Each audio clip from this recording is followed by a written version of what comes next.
இந்த வாரம் லேர்னிங் சாட்டர்டேல நாங்கள் 3 எக்ஸைட்டிங் வெபினார் கண்டக்ட் பண்ணுறோம். காலையில் 10 மணிக்கு safe investment play book with M2W. அப்புறம் காலையில் 11 மணிக்கு மலேசியன் அண்ட் சிங்கப்பூர் என்ஆர்ஐஸ்க்கு எக்ஸ்க்ளூசிவாக கோல்டு அண்ட் சில்வர் இன் 2026. அப்புறம் மதியானம் 1 மணிக்கு UAE என்ஆர்ஐஸ்க்கு எக்ஸ்க்ளூசிவாக navigating gold and silver trends. இந்த 3 வெபினார்லையும் ஜாயின் பண்ணணும்னா மறக்காமல் கீழே இருக்க ரெஜிஸ்ட்ரேஷன் லிங்கை கிளிக் பண்ணி ஜாயின் பண்ணிக்கோங்க. வெபினாரில் மீட் பண்ணலாம். போரிங் ஸ்டாக்ஸ் இண்டெக்ஸ் ஜனவரி மாதத்தில் என்ன பண்ணிச்சு? நம்ம ஜனவரி 1ஆம் தேதி ஒரே ஒரு மாற்றத்தை போரிங் ஸ்டாக்ஸ் இண்டெக்ஸில் கொண்டு வந்தோம். பிரிட்டானியா வெளியேறியது, M&M உள்ளே வந்துச்சு. உள்ளே வந்த M&M ஜனவரி மாதத்தில் பர்ஃபார்ம் பண்ணிச்சா பண்ணலையா? அது இல்லைங்க கேள்வி. ஜனவரி மாதத்தில் போரிங் ஸ்டாக்ஸ் இண்டெக்ஸே ஏன் வீக்காக இருந்துச்சு? அதுதான் கேள்வி. ஏன்னா நம்ம போர்ட்ஃபோலியோ ஒரு குறிப்பிட்ட காலச்சூழலில் சந்தை சூழலில் நல்லா பண்ணலன்னா நம்ம நேர்மையாக நம்ம ஏன் நல்லா பண்ணல அப்படின்ற கேள்வியை எழுப்பி தான் ஆகணும். வேற யாரும் நம்மக்கிட்ட அந்த கேள்வியை கேட்க மாட்டாங்க. அந்த கேள்வியை கேட்டு பழக பழக நமக்கு கிடைக்கக்கூடிய விடைகள் நம்மளுடைய முதலீட்டில் நம்மளை ஒரு பெட்டர் பிளேஸுக்கு கொண்டு செல்லும். இன்ஃபேக்ட் அந்த விடைகளை தேடுவதற்கு பாருங்க, அந்த தேடல் தான் ஒரு முதலீட்டாளனை பக்குவப்படுத்தும், நெறிப்படுத்தும், வளர்க்கும். இந்த மாசம் நிஃப்டி 50 TRI 3.1% குறைந்திருக்கிறது. அதாவது 1 லட்சம் போட்டாக்கா அது 96,900 குறைந்திருக்கிறது. So 3.1% down. But boring stocks index ஜனவரியில் போட்ட 1 லட்சம் 94,177 ரூபாயாக குறைந்திருக்கிறது. -5.82. ஒரே மாசத்துல நம்ம 2.72% நிஃப்டியை அண்டர் பெர்ஃபார்ம் பண்ணியிருக்கோம். இப்போ இந்த அண்டர் பெர்ஃபார்மன்ஸ் எதனால்? ஃபர்ஸ்ட், நம்ம இந்த போர்ட்ஃபோலியோல 10 ஸ்டாக் வச்சிருக்கோம். 10 ஸ்டாக்கு ஈக்குவல் வெயிட்டேஜ் கொடுக்குறோம்.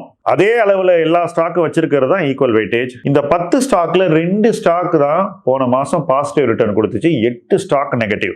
பாசிட்டிவ் ரிட்டர்ன் கொடுத்த ஸ்டாக்ல கோல் இந்தியா 10.1% பாசிட்டிவ் ரிட்டர்ன் கொடுத்திருக்கு. அதுக்கு அடுத்தபடியாக ICICI பேங்க் 1.3% பாசிட்டிவ் ரிட்டர்ன் கொடுத்திருக்கு. மிச்சம் 8 கம்பெனியும் நெகட்டிவ். அண்ட் இதுல முக்கியமான விஷயம் என்னன்னாக்கா, நிஃப்டி 50 TRI -3.1% கொடுத்திருக்கு இல்லையா?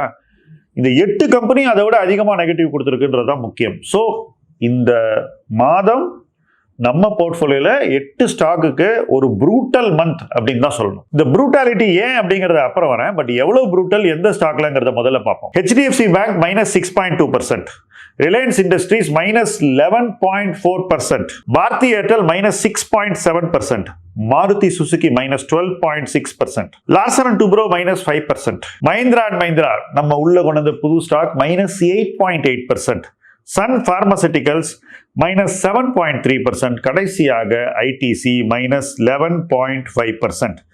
ஸோ ஒஸ்ட் பர்ஃபார்மர் மாருதி, அதுக்கு அடுத்தது ITC, அதுக்கப்புறம் ரிலையன்ஸ், அதுக்கப்புறம் நிறைய கம்பெனி.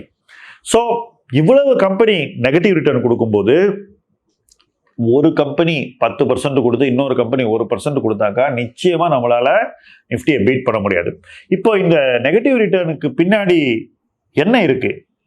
எதனால இவ்வளவு ப்ரூட்டலா இந்த ஸ்டாக்ஸ் விழுந்தது அப்படின்னு பார்த்தீங்கன்னா, என் பார்வையில் இந்த மாதம் நடந்த FII செல்லிங் மிக முக்கியமான ஒரு காரணம். ஒரே மாதத்துல 36,000 கோடி ரூபாய்க்கு FIIs வித்திருக்காங்க.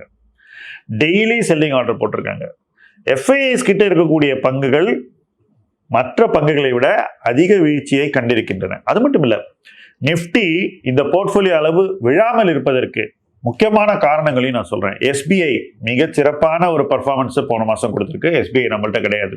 அதே போல மெட்டல்ஸ் எக்ஸலன்ட் பர்ஃபார்மன்ஸ் கொடுத்திருக்கு. ஹிண்டால்கோவும் சரி, மற்ற ஸ்டீல் கம்பெனியும் சரி, எல்லாமே ஜனவரியில ரொம்ப நல்ல பர்ஃபார்மன்ஸ் கொடுத்திருக்கு. நம்ம கான்சியஸா மெட்டல்ஸை பிளே பண்ணல. நமக்கு ஏற்கனவே இருக்கக்கூடிய பேங்கிங் எக்ஸ்போஷரே போதுமானது அப்படின்னு நம்ம டிசைட் பண்ணிட்டோம். ஆனால் நம்ம கிட்ட இருக்கிற பேங்க்ஸ்ல FIIs ஹெவியாக செல் பண்ணியிருக்காங்க. ஸோ FII செல்லிங் அதிகம் இருந்த காரணத்தினால நம்ம நிறுவனங்கள் அந்த செல்லிங்கின் தாக்கத்தை அதிகம் எதிர்கொண்டதுனால அந்த நிறுவனங்கள் இருக்கக்கூடிய ஒரு பங்கு வீழ்ச்சி அதிகமாக இருக்கிறது. ஸோ இந்த விலை வீழ்ச்சி நமக்கு நிஃப்டி கிட்ட இருந்து ஒரு 2.7% நெகட்டிவ் பர்ஃபார்மன்ஸை உருவாக்கி கொடுத்துருக்கு. பட் இந்த பர்ஃபார்மன்ஸ் இப்படியே இருக்குமா? மாறுமா? அடுத்த மாசம் என்ன நடக்கும்? இது எல்லாமே நம்ம பொறுத்திருந்து பார்க்க வேண்டிய விஷயங்கள். சரி, ஆரம்பத்திலிருந்து இந்த போர்ட்ஃபோலியோ என்ன பண்ணிருக்கு அப்படிங்கிறதையும் ஒரு தடவை பார்த்துருவோம். இந்த போர்ட்ஃபோலியோ ஆரம்பிச்சது ஜனவரி 1, 2023. அங்கேருந்து நம்ம 3 ஆண்டுகள் முடிந்து 4வது ஆண்டில் 1 மாசம் கம்ப்ளீட் பண்ணியிருக்கோம். நிஃப்டி 50ல 1 லட்சம் போட்டிருந்தாக்கா அது இன்னைக்கு 1,44,869, 44.87% தான் ரிட்டர்ன். மாறாக போரிங்ல போட்டிருந்தாக்கா 1 lakh என்பது 1,84,064 ஆக உயர்ந்திருக்கும். 84.06%, கிட்டத்தட்ட 39% நம்ம நிஃப்டிய இந்த 3 ஆண்டு மற்றும் 1 மாதத்துல பீட் பண்ணிருக்கோம். இன்னைக்கு அந்த லீடு வந்து 39% இருக்கு நமக்கு. ஸோ தொடர்ந்து நம்முடைய மற்ற பங்குகள் வரும் காலாண்டுகள்ல மறுபடியும் விலை உயர்வை கண்டால், மார்க்கெட்ல இருக்கக்கூடிய எஃப்ஐஏ செல்லிங் குறைஞ்சு அதுக்கப்புறம் பையிங் வரும்போது நம்முடைய பங்குகளுக்கு அதிக கிராக்கி வந்துச்சுன்னா அப்போ நம்ம இந்த லீடை மெயின்டைன் பண்றது கூட இல்லை, அதை பீட் பண்றதுக்கும் வாய்ப்புகள் இருக்குன்னு நான் நினைக்கிறேன்.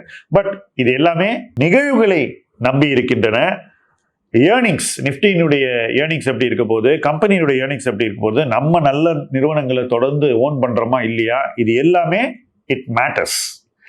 பட் இதுல நமக்கு ஒரு முக்கியமான லேர்னிங் இருக்கு. அது என்ன தெரியுமா? ஒரு போர்ட்ஃபோலியோல எந்த நேரத்துல எந்த ஸ்டாக்கை நுழைக்கணும், எப்போ அதை வெளியே எடுக்கணும், எந்த ஸ்டாக்கை விற்காம ஹோல்டு பண்ணணும், ஹோல்டு பண்றதுல இருக்கக்கூடிய பெனிஃபிட் என்ன. ஏன்னா நம்ம மாற்றங்கள் அதிகம் பண்றது இல்லை.